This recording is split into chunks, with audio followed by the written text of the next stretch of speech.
Yesterday saw 3 cases of COVID-19 confirmed, all arrivals from overseas and in quarantine.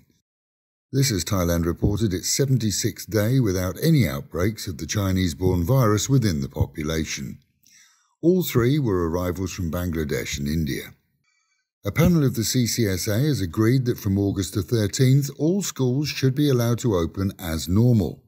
In other words, to the standards used pre-COVID, making social distancing a lower priority. To date, strict controls in all schools have seen children separated and, in many cases, panelled off at their desks. The Deputy Governor of the Tourist Association of Thailand released a statement at the weekend saying that the chances of any form of tourism from outside the country this year is very remote, to say the least. As the government rightly errs on the side of health over cash, the effect of this will be devastating for many tourist-based businesses, as a lot had hung their hats on the idea of tourism restarting before the so-called high season. As the price of gold rocketed worldwide, the weekend saw Thai prices for 1 baht of gold break the 30,000 baht barrier, and many quick to sell what they have left of the yellow stuff. It's big money for sure, but investors are being warned that what goes up goes down too, and prices could drop soon. Thailand's Land Transport Department is considering the launch of a retest program for elderly drivers, checking them for hearing and eyesight. This as the number of accidents nationally which have involved older drivers is on the increase.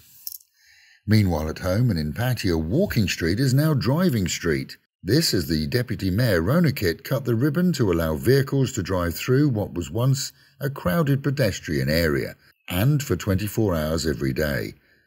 Parking too will be allowed, and chances are taxis will do well from the few businesses that reopen there. It's a temporary measure, of course.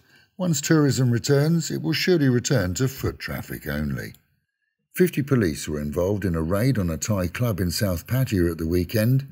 Open way after closing time, which is currently set at midnight for all. The 3 a.m. raid found 50 customers still partying. Big fines for sure for the operators. Customers were released after all were tested for illegal substances and passed. And a man beaten by a now unemployed American cook is said to have returned home from hospital at the weekend. The cook, Goldstein, had seen his own eatery closed down, according to its Facebook page, permanently, after he went on a crazed spree in the city, which saw him in several altercations, including an attack on a group of elderly Belgian diners out to celebrate a birthday at a well-known city centre restaurant. The injured man was one of those who pulled Goldstein from his surprised attack on a 72-year-old man. As police collate reports taken from witnesses to this and other events, no word on charges, as the cook still continued to raise Cain around the city over the weekend too. And with the reminder, mitts, masks and meters, wash your hands, wear a mask and keep social distancing. And the Met Office promising a chance of widespread thunderstorms around the region, including heavy rain, and highs today of 33 dropping down to 28.